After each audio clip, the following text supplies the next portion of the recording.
Здравствуйте, уважаемые зрители канала Лада Ладная. Симптомы артроза и лечение народными средствами.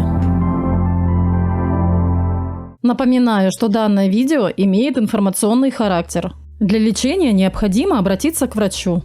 Сегодня я, как обычно, поделюсь с вами полезной информацией. Если вы еще не подписаны, то самое время подписаться и включить колокольчик. Ссылка на статью в описании. Артроз – это заболевание суставов, считающееся дистрофическим и связанное с медленным разрушением хряща внутри сустава. При артрозе с течением продолжительного времени возникают изменения. Перестройка суставных концов костей, идут воспалительные процессы и происходит дегенерация околосуставных тканей. В такое понятие, как артроз, входит также и еще не очень большая группа суставных болезней дегенеративно-воспалительного характера, которые имеют разные причины возникновения и схожие механизмы своего развития. Артроз считается самым распространенным заболеванием суставов в мире. Согласно статистическим данным, в той или иной степени от артроза страдает до 80% населения земного шара. Поражения подобного типа весьма распространены и стоят на третьем месте после онкологии и сердечно-сосудистых болезней. Вероятность развития артроза с возрастом увеличивается во много раз. Болезнь одинаково поражает как мужчин, так и женщин. Исключением является только артроз межфаланговых суставов, так как он чаще всего замечается у женщин.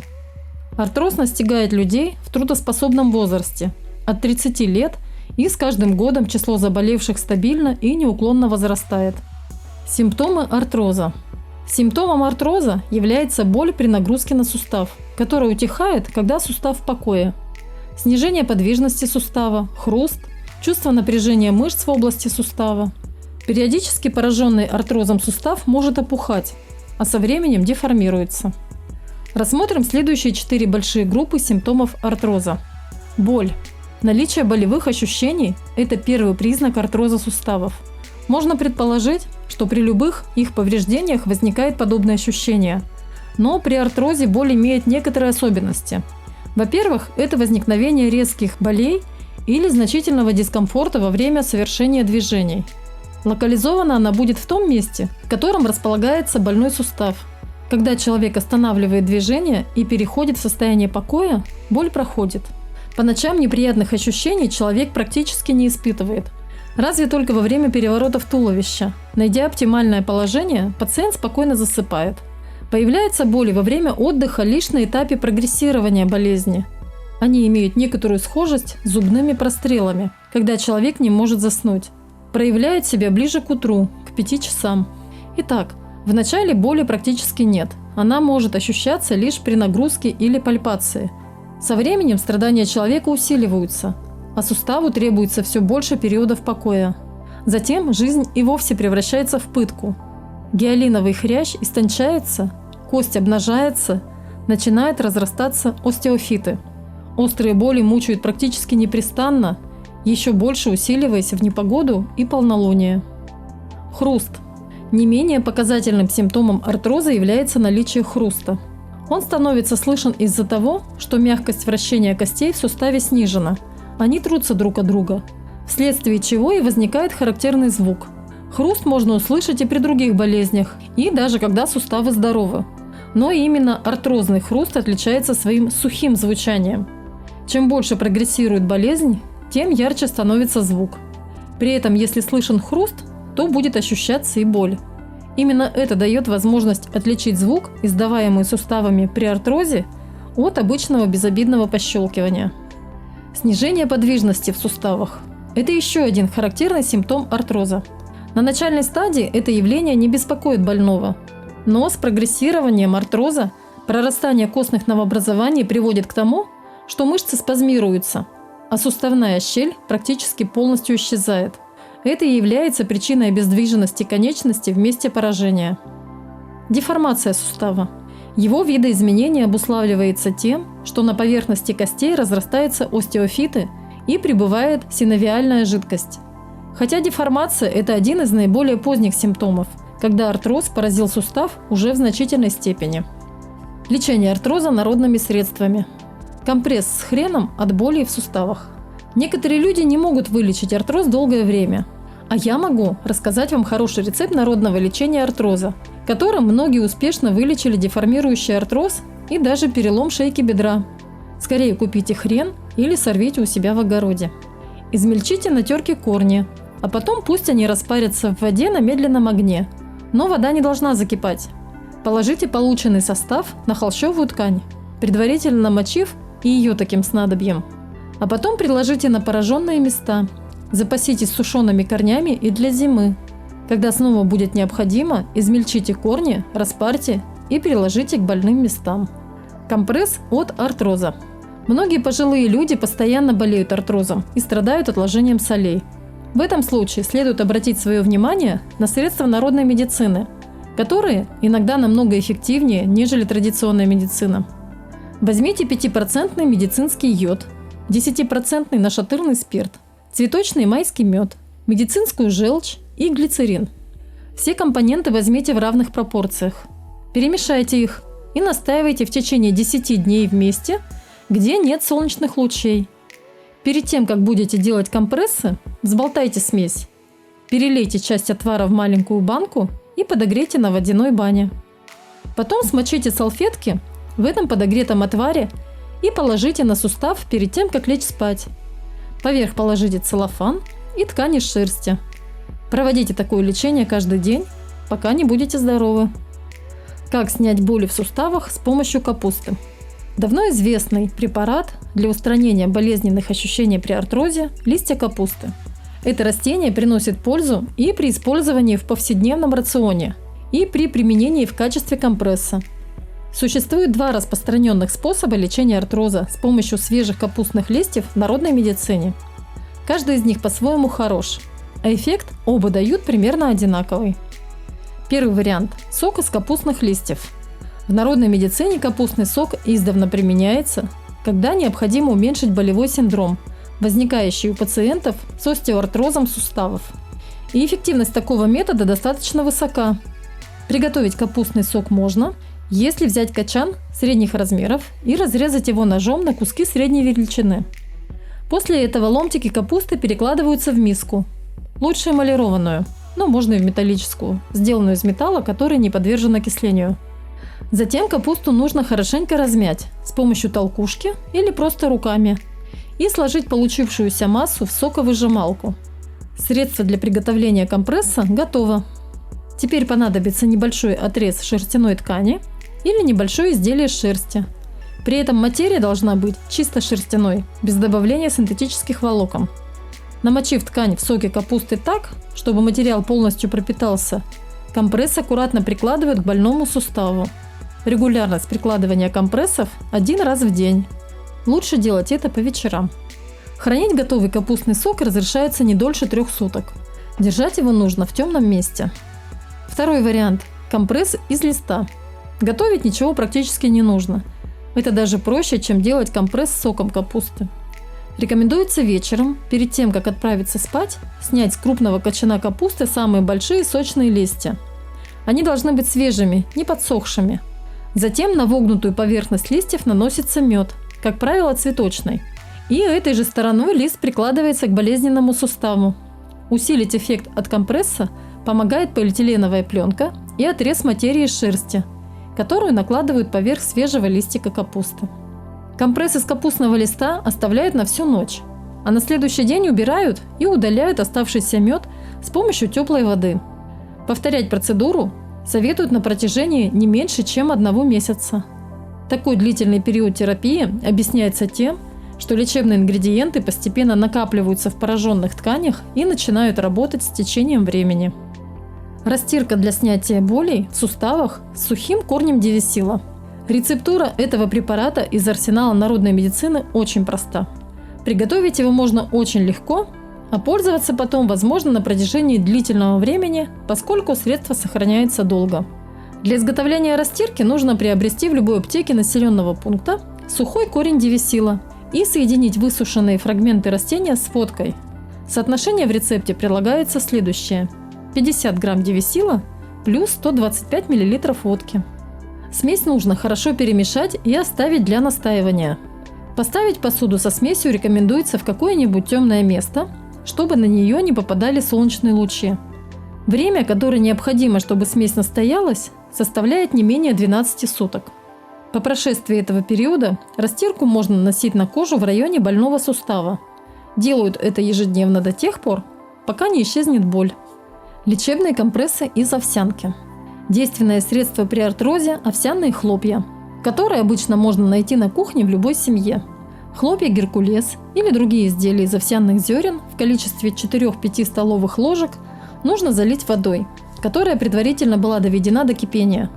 Поставить посуду на плиту и поварить на медленном огне. Время варки – около 6-8 минут.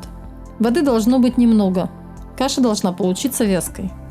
Остудив кашу, нужно взять кусок плотной ткани из натуральных нитей – шерсть, хлопок, лен. Положить на нее овсянку, завернуть и приложить компресс к болезненному месту.